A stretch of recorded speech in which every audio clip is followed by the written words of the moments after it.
कृष्णा सोपती ने ए लड़की के माध्यम से समाज की उस स्थिति का वर्णन करती हैं जिसे एक स्त्री स्वयं समाज से, परिवार से अनुभूत करती है। इसके पहले जितनी भी स्त्रियां थी, जिस अनुभव को अनुभूत की, वह अपने साथ ही मरने के बाद लेकर चली गई, जिसका लाभ आने वाली पीढ़ियों को ना हो सका। ऐसे ही सीख का वर्णन है ए लड़की में, जिसमें माँ बेटी आपस में वार्तालाप करते हैं, एक नई दुनिया का सृजन करने का भागदौड़ अपने कंधे पर ले लेते हैं। किताब राजकमल प्रकाशन से 1991 को आई थी। करेंगे उनकी किताब पर चर्चा, लेकिन उससे पहले यदि अभी तक आपने हमारा चैनल सब्सक्राइब नहीं किया है तो कर लीजिए और बेल आइकन भी दबा लीजिए ताकि आपको सारी लेटेस्ट अपडेट मिलती रहे। मैं हूं ओशी और आप देख रहे हैं बुकबाज।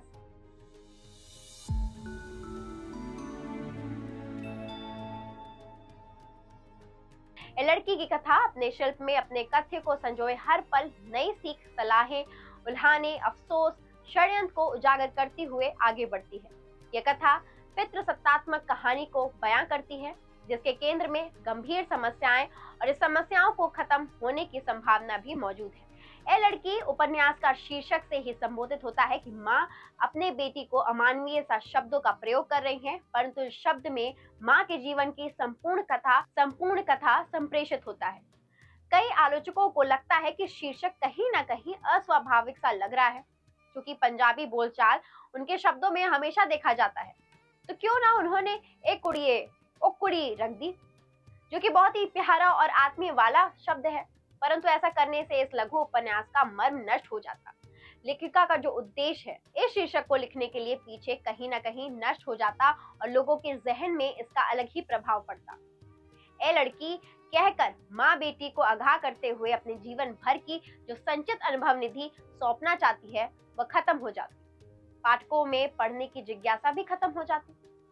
यह एक लंबी कहानी है। यूं तो मृत्यु की प्रतीक्षा में एक बूढ़ी स्त्री की, पर वह फैली हुई है उसकी समूची जिंदगी के आर पार, जिसे मरने के पहले अपनी अचूक जिजीविषा से वह याद करती है। उसमें घटनाएं, बिंब, तस्वीरें और यादें अपने सारे ताप के साथ पुनर्अवतरित होते चलते हैं। नजदीक आती मृत्यु का उसमें कोई भय नहीं है, बल्कि मानो फिर से घिरती घूमड़ती सारी जिंदगी एक निर्भय न्योता है कि वह आए, उसके लिए पूरी तैयार है। पर यह तैयारी अपने मोह और अपनी स्मृतियों, अपने जिद और अपने अनुभवों का पल्ला झाड़कर कैसे वैरागी सादगी में नहीं है, बल्कि पिछड़े किए गए धर्रे को एक बारगी अपने साथ लेकर मोह के बीचों बीच धंसते हुए प्रतीक्षा है। एक भयातुर समय में जिसमें हम जीवन और मृत्यु दोनों से लगातार डरते रहते हैं, ये कथा निर्भय जिजीविषा का महाकाल है। उसमें सहर्ष स्वीकार, उसकी विडंबना और उसकी ट्रेजिकोमिक अवस्थिति का पूरा और तीखा अवसाद है। ये कथा अपनी स्मृति में पूरी तरह डूबी स्त्री का जगत को छोड़ते हुए अपनी बेटी को दिया निर्मोह का उपहार है। राग और विराग के बीच चढ़ती उतरती घाटी को भाषा की चमक में पार करते हुए कोई ये सब जंजाल छोड़कर चला जाने वाला है, लेकिन तब भी यहाँ सब कुछ ठहरा हुआ है, भाषा में। कोई भी कृति सबसे पहले और सबके अंत में भाषा में ही रहती है। उसी से उसका सच मिलता है, चरितार्थ और विलीन होता है। कथा भाषा का इस कहानी में एक नया उत्कर्ष है।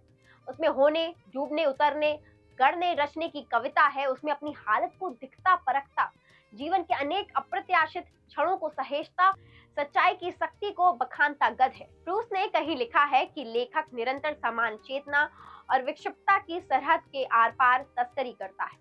ए लड़की कविता के इलाके से गद का, मृत्यु के क्षेत्र से जीवन का चुपचाप उठकर लाया सहेजा गया अनुभव है। कृष्णा सोपती ने ए लड़की जैसा लघु उपन्यास 90 दशक की शुरुआत में लिखी। यह वह दशक था जब भारत की अर्थव्यवस्था और समाज को बदलने में स्त्रियों की भूमिका अहम थी।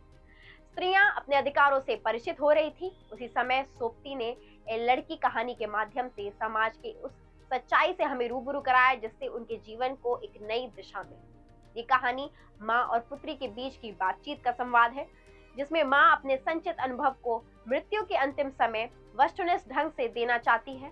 बेटी भी जानना चाहती है कि उसकी माँ का जीवन कैसा रहा, कौन सी परिस्थितियों का सामना उसे करना पड़ा, किन किन बातों पर उसका दिल दुखा, क्या उसके दिल की हर तमन्ना पूरी हुई।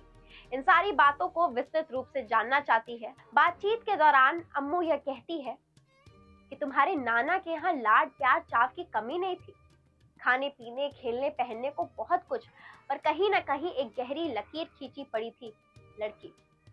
हमारे भाई को भेजा गया कॉलेज और हम बहनों को पढ़ाई पंडित ग्रोथ मौलवी के पास। जरा सोचो, मैं अपने भाई की तरह पढ़ती तो क्या बनती, क्या होती मैं और क्या होते मेरे बच्चे। सच तो यह है कि लड़कियों को तैयार ही जानमारी के लिए किया जाता है। भाई पढ़ रहा है, जाओ दूध दे आओ।